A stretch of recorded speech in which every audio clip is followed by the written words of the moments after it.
दोस्तों, ये बात तो हम सभी लोग बहुत अच्छी तरह से जानते हैं कि भारत दुनिया का एक ऐसा अनोखा देश है कि जहाँ पर अलग अलग धर्मों, अलग अलग जातियों, अलग अलग जबानों और अलग अलग कल्चर के लोग मिलजुल कर रहते हैं। जितनी ज़्यादा डाइवर्सिटी इंडिया में पाई जाती है, शायद ही दुनिया के किसी और इलाके में पाई जाती होगी।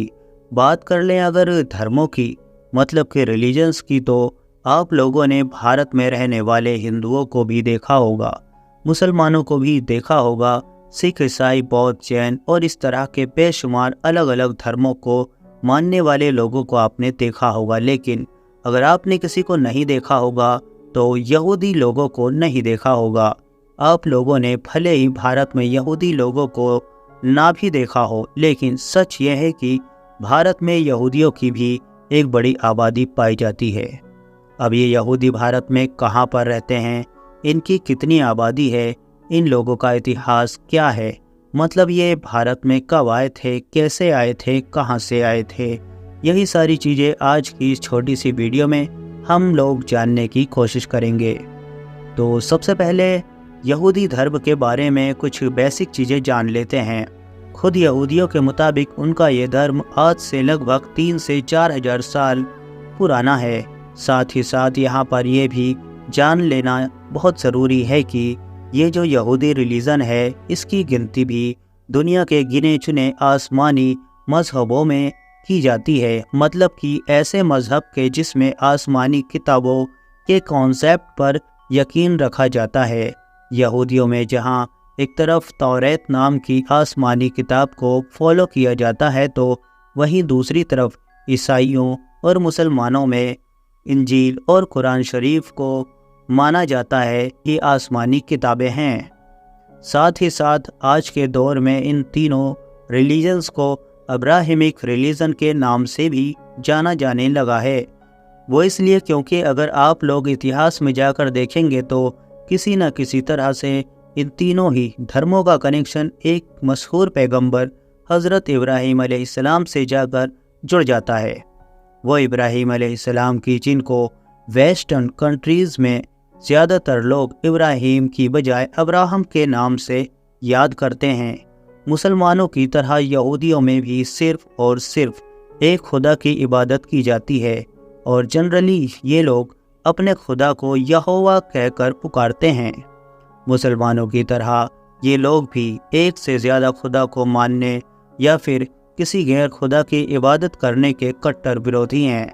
बात करें अब अगर भारत में यहूदियों की इतिहास की, तो ऐतिहासिक किताबों से पता चलता है कि भारत में तो यहूदी लोग हज़ारों साल पहले ही दस्तक दे चुके थे। बल्कि मेनली ये माना जाता है कि इन लोगों की भारत में जो एंट्री उस वक्त हुई थी कि जब रोमन एम्पायर दुनिया में सुपर पावर की हैसियत रखा करते थे और रोमन एम्पायर की फ़ौज ने यहूदियों के इलाकों और इनकी इबादतगाहों पर हमले करने शुरू कर दिए थे। रोमन एम्पायर से बचने के लिए जब यहूदी इधर उधर भागने लगे थे, दुनिया के बहुत सारे अलग अलग इलाकों की तरह बेशुमार यहूदी भारत में भी आए थे और उन्होंने भारत का जो साउथ वाला इलाका है उसको अपना घर बनाया था। भारत में जो यहूदी हैं वो कई अलग अलग तरह के ग्रुप में डिवाइड माने जाते हैं, जैसा कि बिन इज़राइल, कोचीन यहूदी या फिर वाइट यहूदी वगैरह। वैसे तो लंबे वक्त से ही भारत में यहूदी लोग आ ही रहे थे, मगर भारत के अंदर इनकी बस्तियां बसाए जाने का सबसे क्लियर सबूत 11वीं सदी से मिलता है। 11वीं सदी में यहूदियों की तरफ से सबसे पहले साउथ इंडिया में बस्तियां बसाई गई थी। फिर 16वीं और 17वीं सदी के करीब में आकर ईरान, अफ़गानिस्तान और मिडिल ईस्ट में दूसरे इलाकों से आने वाले यहूदियों ने नॉर्थ इंडिया और स्पेशली कश्मीर जैसे इलाकों में अपनी बस्तियां बसाई थी। 18वीं सदी का वक्त आते आते मुंबई शहर पूरे भारत में यहूदियों का सबसे बड़ा सेंटर बन गया था। यहाँ पर बिन इज़राइल ग्रुप के नाम के यहूदी तो पहले से ही रहते थे। बाद में इराक, अफ़गानिस्तान जैसे इलाकों के यहूदी भी यहाँ आकर आबाद हो गए थे। बिन इज़राइल नाम के इस यहूदी ग्रुप का ये मानना है कि भारत में इनका इतिहास हजारों साल पुराना है, बल्कि ये तो आज से लगभग 2000 साल पहले भारत के कोंकण नाम के गांव के क्षेत्र से निकलकर शहरों में बस गए थे। यहूदियों का ये ग्रुप ओनली मुंबई के अलावा पुणे, कराची और अहमदाबाद जैसे शहरों में रहा करता था और इनकी ज़बान भी जूडियो मराठी हुआ करती थी। ऐसा माना जाता है कि ये लोग 2100 साल पहले भारत में आए थे और इन्होंने एक जहाज़ की मदद से मिडिल ईस्ट से लेकर भारत में मुंबई के साउथ में मौजूद नौगांव तक का सफ़र तय किया था।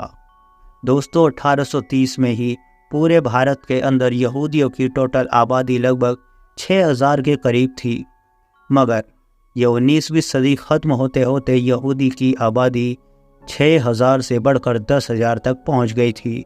और फिर 1948 में जब इज़राइल के बनने का ऐलान किया गया, तब तक तो यहूदियों की आबादी भारत के अंदर 20,000 तक हो चुकी थी, जबकि कुछ रिपोर्ट्स के तो ये दावे हैं कि 20,000 नहीं बल्कि इनकी आबादी भारत के अंदर 50,000 के करीब पहुंच गई थी।